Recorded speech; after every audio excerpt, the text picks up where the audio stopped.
It's Reggae Month and several events are being staged. For more on that, stick around.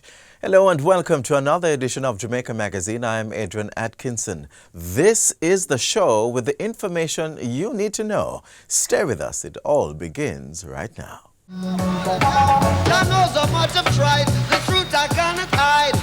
To keep you satisfied. True love I now exist is the love I can't resist. So jam by my side. Ooh, yeah.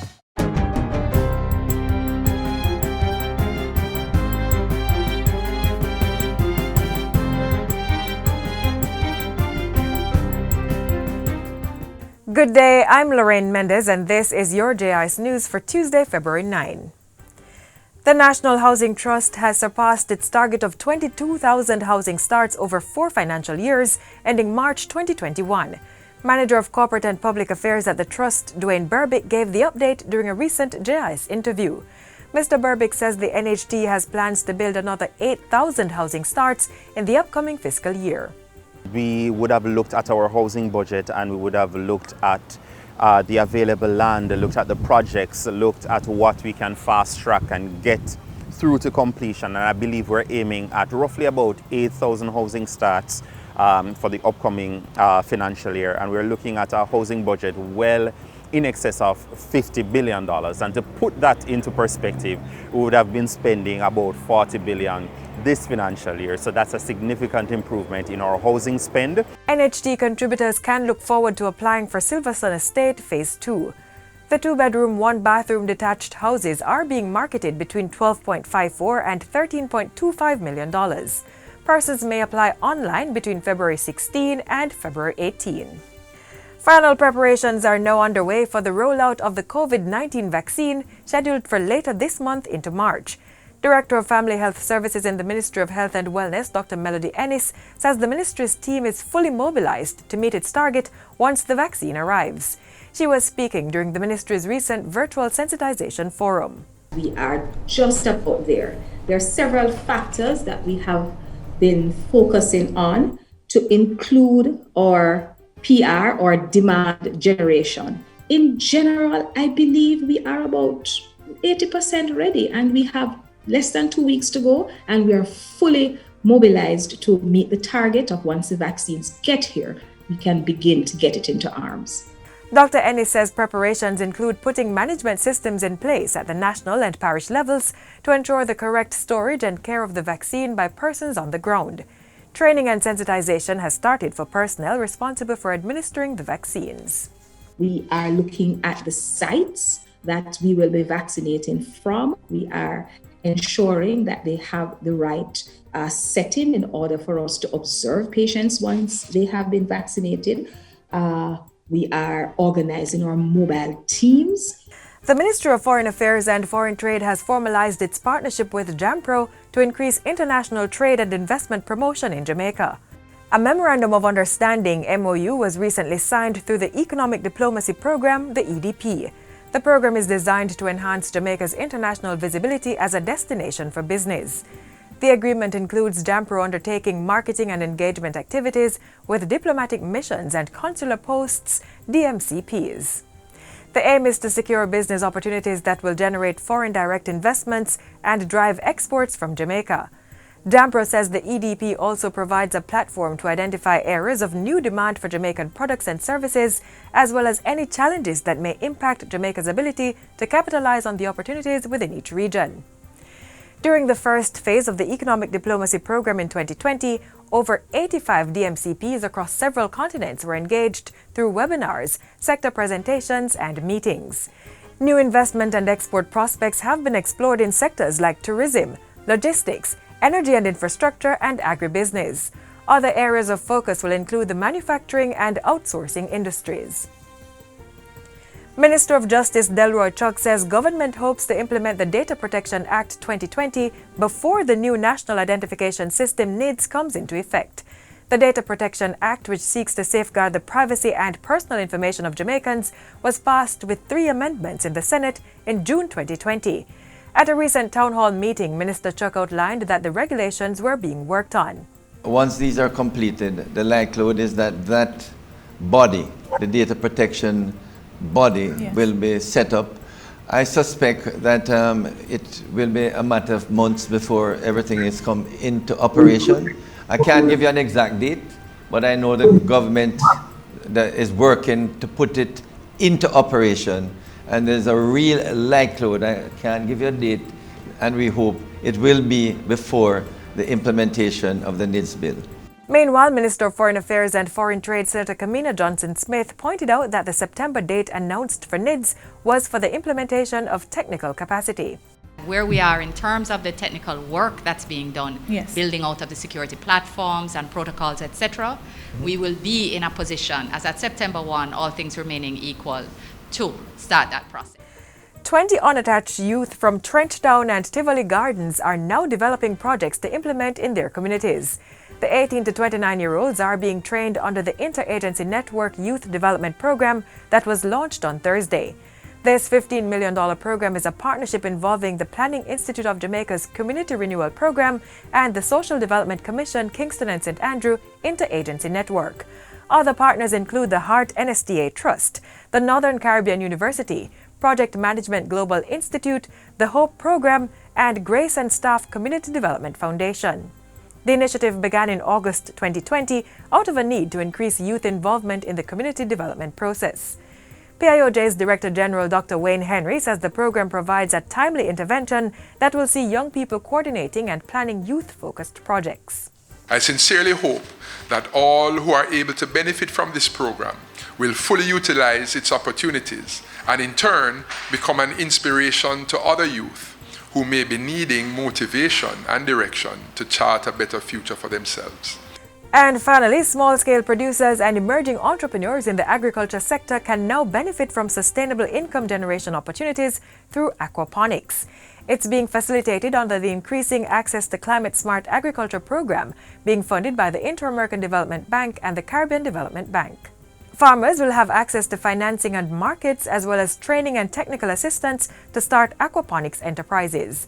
Agriculture and Fisheries Minister Floyd Green says the program fits within the ministry's efforts to grow the aquaculture industry in Jamaica. Minister Green says with the support of funding agencies and partners, the ministry intends to focus on building out the institutional framework to include young people from the Jamaica 4-H clubs and inner-city communities. Aquaponics is a climate-adaptive agriculture technique that combines aquaculture with hydroponics in a closed system that produces year-round crops. And that's it for JIS News Today. I'm Lorraine Mendez. Thanks for watching.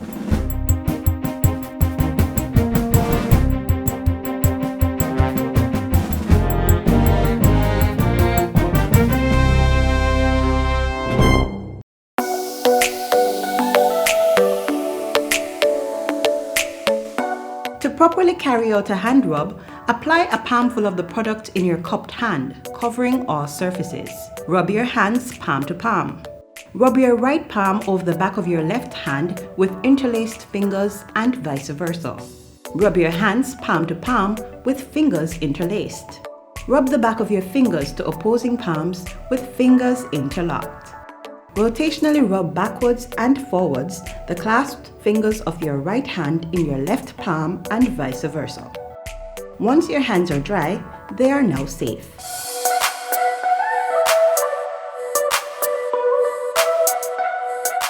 It's Tuesday, and if you're a regular viewer, then you know it's the day we feature what Prime Minister Andrew Holness was doing during the previous week. Take a look.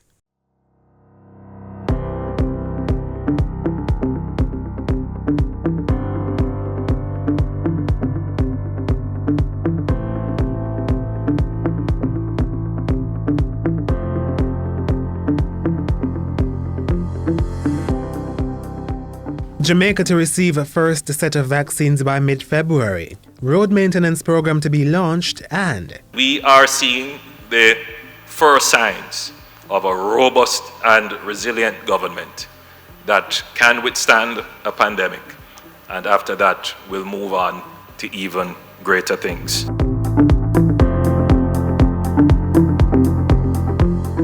The island is to receive up to 249,600 doses of the AstraZeneca COVID-19 vaccine by mid to late February. The announcement was made last Tuesday. The doses are being secured under the PAHO WHO COVAX facility. 125,000 Jamaicans should receive the vaccines. Frontline workers, including doctors and nurses, as well as vulnerable groups such as the elderly, will be among the first set of Jamaicans to be vaccinated. Meanwhile, word came Friday that the state would be giving the go-ahead for the resumption of sporting activities on a case-by-case basis. Organizers of sporting events must first send applications to the Director of Sports in the Ministry of Sport. The ministry, along with the Ministry of Health and Wellness and the Office of Disaster Preparedness and Emergency Management, will review the application. If the event meets the standards set out by the Disaster Risk Management Act, then permission will be given for hosting.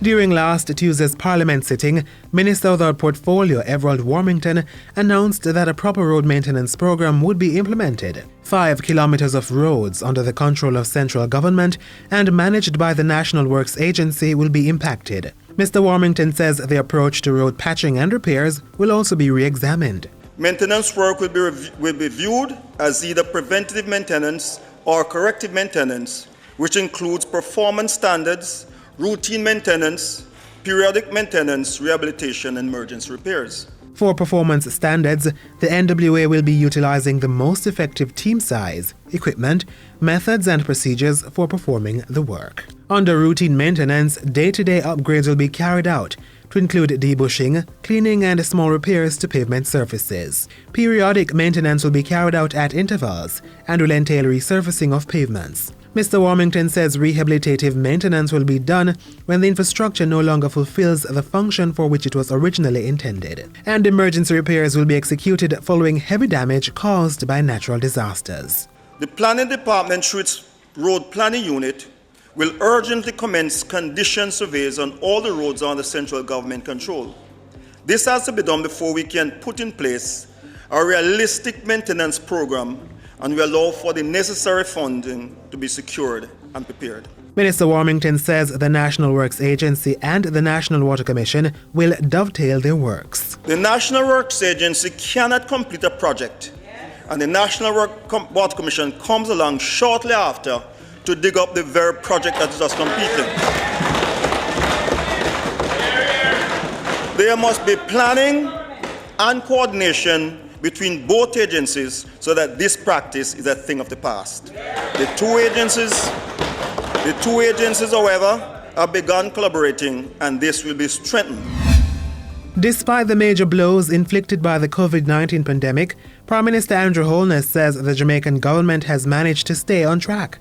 Among the negative impact on the economy are an 18.4% contraction in the April to June quarter of 2020, an 85.6% decline in the hotels and restaurants sector, as well as a $71 billion decline in government revenue inflows. Mr. Holness highlighted some bright sparks in the economy, including government expenditure remaining on target with no new net borrowing. He also points to a 7% increase in the construction sector, remittance inflows growing by 31.6%, and consumer confidence improving. Mr. Holness says Jamaica is among just a few countries that have managed to maintain debt sustainability in the pandemic. This has resulted in the island keeping its B+ sovereign rating by Standard & Poor's. We have been able to attain this momentous achievement because of a strong base and buffers that we had built from our fiscal discipline over the last several years. Through the worst pandemic in 100 years and the economic crisis that it has spawned, Jamaica has managed to maintain net international reserves in the region of $3 billion, despite the fallout in our major foreign exchange sector. This is a signal of confidence in the economy and the direction of the government's economic policy against the background of the pandemic. Prime Minister Holness has reaffirmed government's commitment to maintaining prudent management of the economy. This, he says, will be done by institutionalizing fiscal transparency. In the meantime, Mr. Holness is urging businesses, particularly micro, small, and medium-sized enterprises (MSMEs), to adopt technology and become players in the fourth industrial revolution. The Prime Minister says if MSMEs were to innovate and take advantage of the changing digital environment, they could become big companies. Like it or not, want it or not, the Jamaican society must become a digital society. The issues that are at play regarding privacy of information, security of information, all of those are issues which are easily resolved, but should never stymie our growth and development. Mr. Holness welcomed guests to the office of the Prime Minister this past week. On Tuesday, he met with newly appointed Digicel CEO Jabor Kayomov. The Prime Minister also welcomed Ambassador-designate to the Kingdom of Belgium, Simone Bettenayo. The two spoke of the numerous opportunities for cultural collaboration, and Mr. Holness expressed hope for strengthened relations between Jamaica and Belgium. During a courtesy call with Ambassador-designate to the United Mexican States, Sharon Saunders, Prime Minister Holness pledged government's commitment to stronger bilateral cooperation in the Western Hemisphere. Areas for deemed investment include the energy, mining, and construction sectors. And that's it for Jamaica House Weekly. Be sure to join us again next time for more of the news stories coming out of the office of the Prime Minister.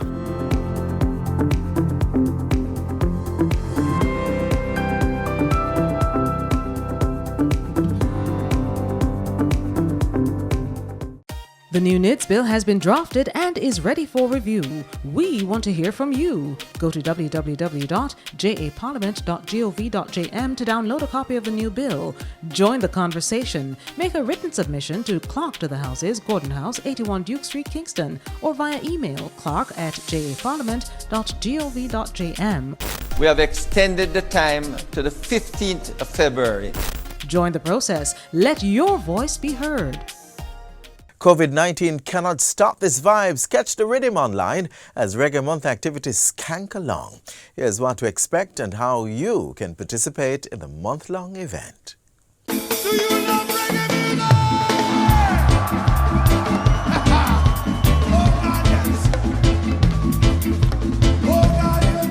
When I think of reggae music, as cliche as it sounds, I think of positive vibrations and just a movement that has shifted the thought processes of people across the globe.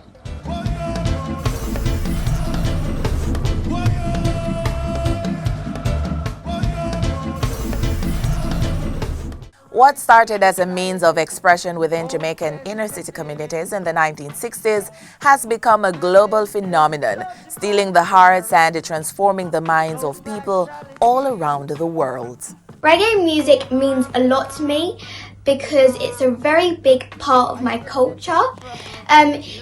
Even though I'm not living in Jamaica, it is actually my favorite type of music. On prend le reggae comme un mouvement de liberté, ça nous permet de nous évader. Jamaïque, c'est un petit peu le rêve de tous les Français ici. Et on remercie les Jamaïcains pour leur mouvement de reggae et surtout Bob Marley. Fighting for her eyes, that it mash it in a Zimbabwe. Reggae music is all that and then some. Not only does it represent our culture, but impacts society, gaining worldwide recognition by UNESCO as an intangible cultural heritage worthy of protection and promotion. And so, for the past 14 years, we celebrate every aspect of this or genre of music in the only month-long reggae festival in the world.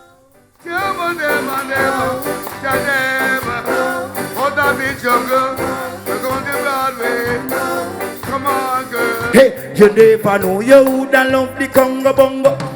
You never know you would love the far. Reggae music brings people together. So even in the midst of a pandemic while outside keep and social distance is being practiced, we aren't breaking this rhythm of reggae music celebration. Come here, make it one. Make it shoulder move like a jackaman. Boy.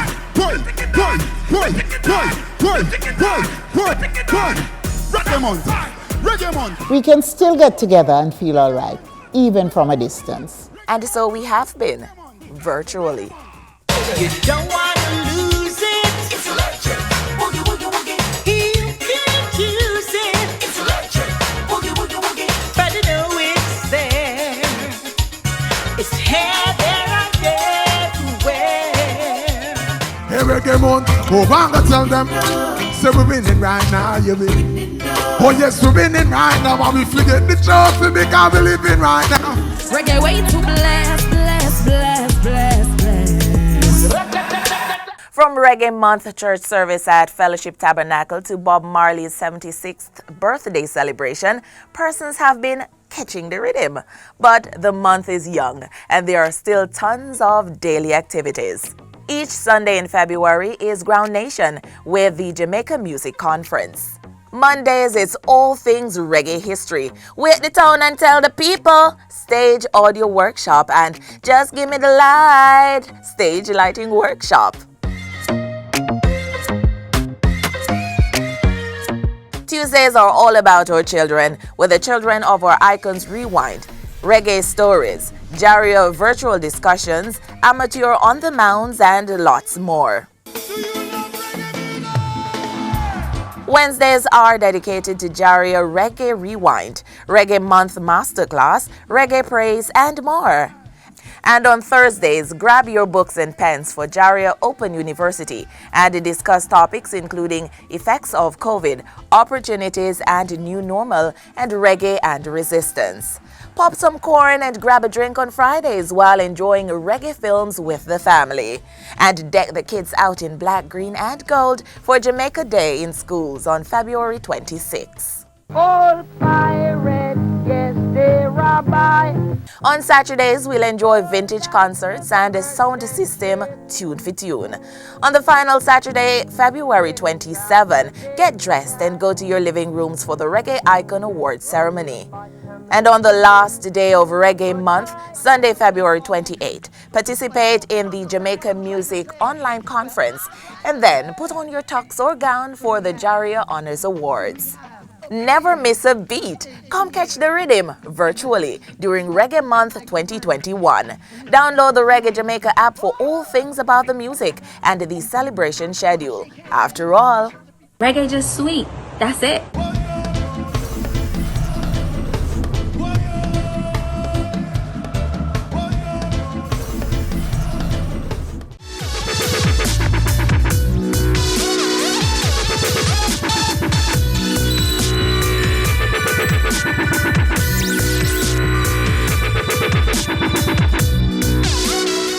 Government has implemented a number of measures to contain the spread of COVID-19.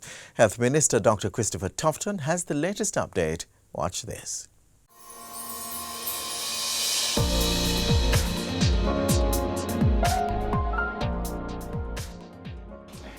We still continue our rigorous surveillance of communities and special settings such as homes for the elderly and infirmaries to ensure early detection and mitigation.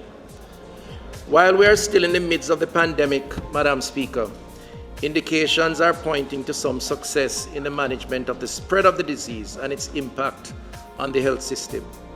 We have, through the strong support of the healthcare workers on the ground, not seen the buckling of the health system under the pressures of COVID-19, even though we have had periodic concerns. We have also maintained over time infection rates below 2.5 per 100,000 of population, as well as positivity rates of between 8 and 10%. When compared, Madam Speaker, with international benchmarks, Jamaica can be said to be one of the countries that have been able to manage well the risks that are associated with the pandemic. There are, however, worrying signs. Based on our current assessment, the parishes of St. Anne and Manchester are showing signs of uncontrolled spread. The health departments in those parishes have already begun to ramp up prevention activities with testing and contact tracing, especially for the vulnerable populations. Community interventions, which are key components of the response, have also been initiated with activities in town centers and in at-risk communities. It is at this time that we say to citizens, Madam Speaker, of these parishes that you can reduce the spread of disease through your actions. Pay close attention to the infection prevention and control protocols. Wear your mask, keep physical distance, stay away from large crowds, and wash your hands or sanitize as often as possible. The development and swift global deployment of safe and effective vaccines against COVID-19 is essential to containing the global pandemic. The ministry has been advised by the COVAX facility that the first batch of vaccines has been increased from an original figure of 1% on that date or that month to 5%, which represents, Madam Speaker, a total of some 292,000 doses, enough to vaccinate approximately 146,000 Jamaicans. We have been able to negotiate vaccine dosage prices of some US $10.55 per dose, reduced from the going average price of some $35 per dose. This price is negotiated, Madam Speaker, for 16% of the population and represents phase 1 of Jamaica's vaccine rollout plan. Within this first phase of the program, priority will be given, Madam Speaker, to the following groups and individuals. And this again is not unique to us. It's a case across the world. Healthcare workers, frontline workers, that is healthcare workers, elderly, 60 years and older, the JDF, Jamaica Defence Force, the JCF, the Jamaica Fire Brigade, the Department of Correctional Services, and our customs officers at our ports of entry. Infirmaries, members of parliament, senators, parish council representatives, and other senior members of the state, residents and staff of nursing homes, and institutionalized individuals, that is, persons in the penal institutions. This, Madam Speaker, this number, based on our assessment, represents some 440,000 individuals. Through vaccination of the elderly, we will immediately cauterize the number of persons who have negative outcomes due to an infection of the COVID-19, and by vaccinating our frontline workers, greater levels of service delivery can be realized through the reduction of their risk profile based on an infection. Agreement has been made to explore bilateral arrangements with countries that have indicated their willingness to partner with Jamaica to ensure the safe vaccination of our population.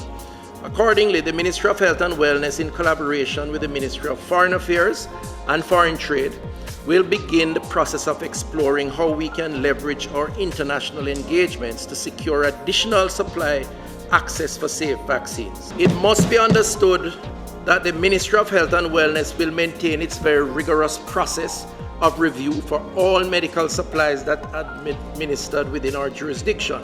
For the granting of emergency use authorization, the vaccine must meet one of the following criteria, Madam Speaker. Be included, firstly, in the World Health Organization emergency use listing for prevention of SARS-CoV-2 infection, COVID-19. Secondly, be granted authorization for emergency use for prevention of COVID-19 by one of the following stringent national regulatory authorities of reference: the U.S. Food and Drug Administration, the FDA, Health Canada, and the European Medicines Agency.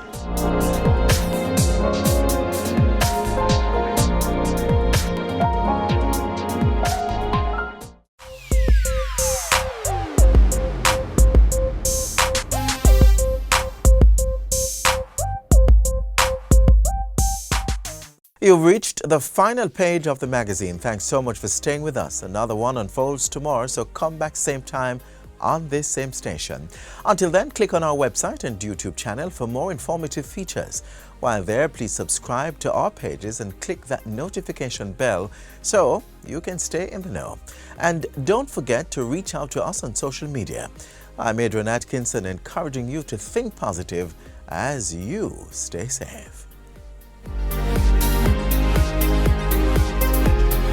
This has been a production of the Jamaica Information Service, the voice of Jamaica.